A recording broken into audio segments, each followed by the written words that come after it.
मित्रों, आज भी हम ऐसे समाज में जी रहे हैं जहां केवल पुरुषों को ही महत्व दिया जाता है।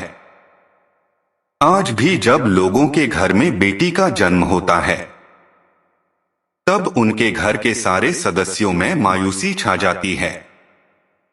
इसका कारण मनुष्यों की अज्ञानता है, जो लड़की को बोझ समझते हैं। लेकिन आपको यह जानकर हैरानी होगी कि लड़की का जन्म हर किसी के घर में नहीं होता। लड़की का जन्म उसी के घर होता है जो भाग्यशाली होते हैं और अपने पूर्व जन्मों में बहुत सारे पुण्य का काम किए होते हैं। आज के इस वीडियो में हम जानेंगे कि भगवान लड़की का जन्म देने के लिए किसके घर का चुनाव करते हैं और वह कौन से पुण्य कर्म है जिसके व्यक्ति बेटी का माँ बाप बनता है। हमारे इतिहास में वर्णित ऐसे कई बातें बताएंगे जिसे साबित हो जाएगा कि बेटी का जन्म बोझ नहीं सौभाग्य होता है। तो आप हमारे इस वीडियो में अंत तक जरूर बने रहिए। नमस्कार दोस्तों, स्वागत है आपका हमारे चैनल MSG मोटिवेशनल पर। महाभारत में वर्णित है कि एक दिन भगवान श्री कृष्ण से अर्जुन पूछते हैं कि है माधव, किन कर्मों के कारण किसी के घर पुत्री धन की प्राप्ति होती है, अर्थात कैसे घरों में बेटियों का जन्म होता है। सब भगवान श्री कृष्ण अर्जुन से कहते हैं, हे पार्थ, अगर किसी के घर बेटे भाग्य से होते हैं तो बेटियां सौभाग्य से होती है। और जो भी स्त्री या पुरुष अपने पूर्व जन्म में बहुत सारा पुण्य कार्य किए होते हैं उन्हीं एक बेटी के माता पिता होने के सौभाग्य प्राप्त होता है।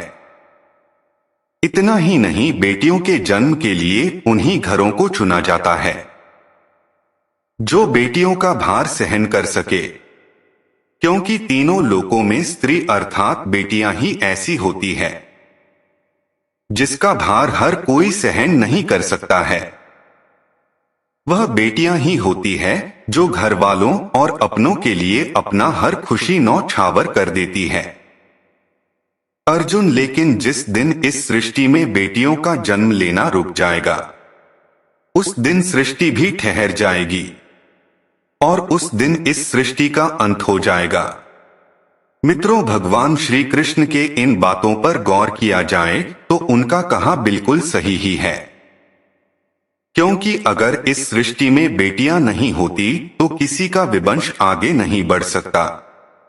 आपने भी कई लोगों से कहते हुए जरूर सुना होगा कि अगर जिस घर में बेटी का जन्म होता है वह घर स्वर्ग के समान होता है, क्योंकि बेटा तो केवल एक कुल को रोशन करता है, लेकिन बेटियां दो कुलों को रोशन करती है।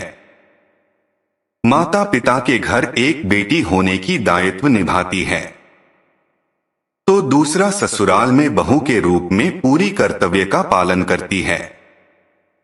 दोस्तों, आजकल आप सुनते ही होंगे कि बेटियां या बहू परिवार में किसी की मृत्यु हो जाने पर उसका पिंडदान नहीं कर सकती, लेकिन यह बिल्कुल भी सही नहीं है, क्योंकि रामायण में बताया गया है कि प्रभु श्री राम के पिता राजा दशरथ की जब मृत्यु हो गई तब माता सीता ने अर्थात उनका बहू ने ही पिंडदान किया था, जिससे उन्हें इस जन्म मरण के चक्र से मुक्ति मिल गई थी।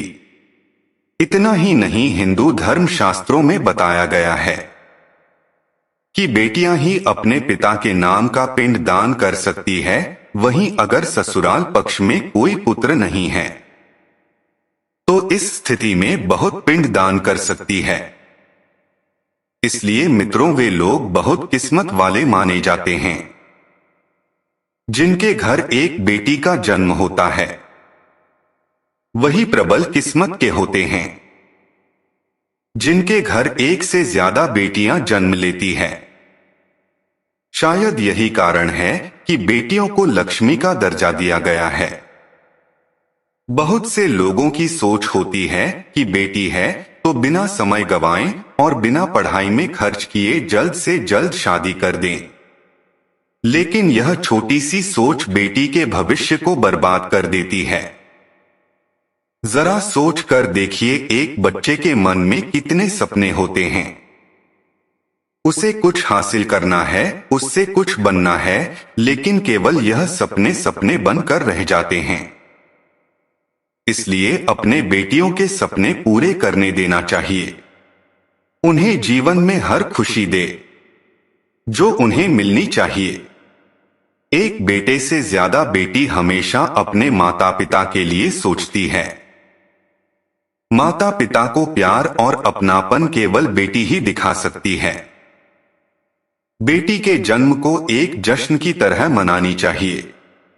माता पिता को हमेशा बेटी को यह एहसास दिलाना चाहिए कि वह कितनी खास है। मित्रों को भी बेटी माँ बाप पर बोझ नहीं होती। वह सिर्फ अपनी और अपने परिवार के किस्मत बनाने के लिए जन्म लेती है। कई लोग कहते हैं कि हिंदू इतिहास में लड़कियों का महत्व नहीं है। जानकी देवी लक्ष्मी हो या दुर्गा हो या काली हो, नारी सर्वस्व पूजी गई है। दोस्तों कहते हैं हमारी लड़कियां लड़कों से कम नहीं।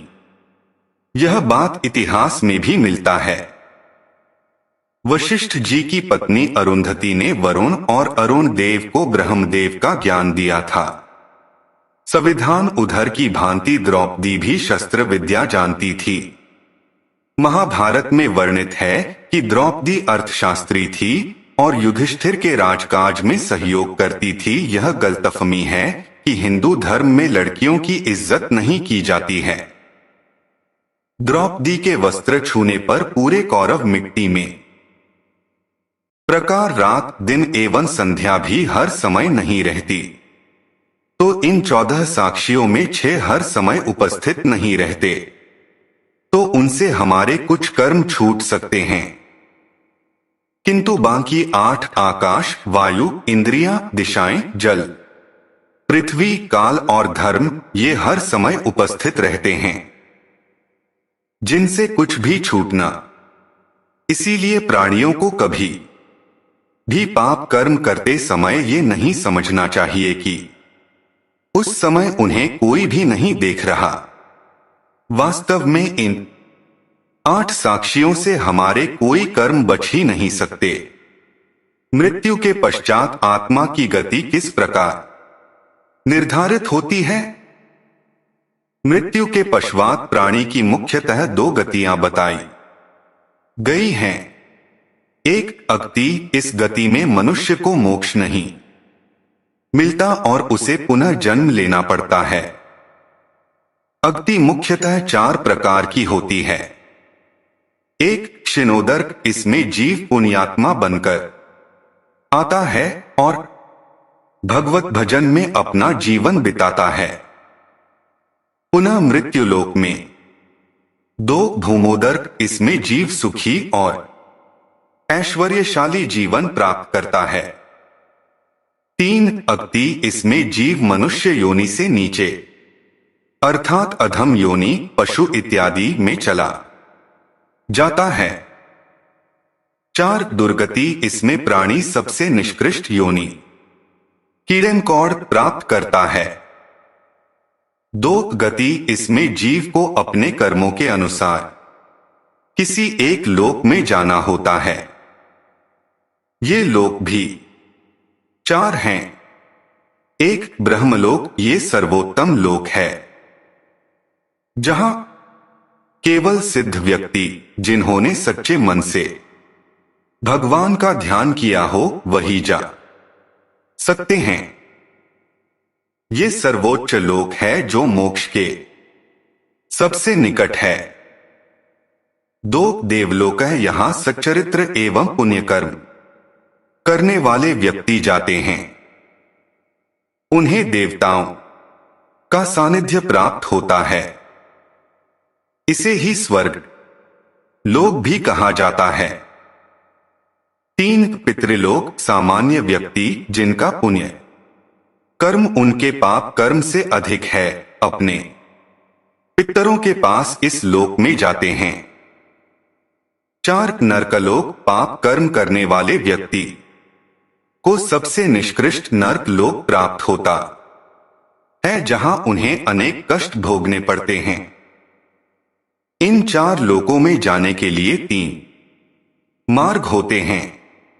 एक अर्ची मार्ग ब्रह्मलोक एवं देवलोक जाने के लिए, 2 धूम मार्ग पितृलोक जाने के है कि सूर्य की असंख्य किरणों में अमाप नाम की एक किरण होती है, जिसके माध्यम से प्राणी पितृलोक जाते हैं, और ये ऐसी मान्यता पितर पृथ्वी लोक आते हैं। 3 उत्पत्ति विनाश मार्ग नरकलोक जाने के लिए तो हम सभी को ईश्वर का धन्यवाद करना चाहिए कि हमने मनुष्य योनि में जन्म लिया है। इस सर्वश्रेष्ठ योनि का लाभ उठाते हुए हमें भी मोक्ष प्राप्त करने का प्रयास करना चाहिए। जय ब्रह्मदेव। दोस्तों, उम्मीद है कि आपको समझ आ गया होगा कि दोबारा मनुष्य योनि कैसे मिलता है। आज के लिए इतना ही। मिलते हैं एक और ऐसे ही वीडियो में। तब तक के लिए नमस्कार, धन्यवाद।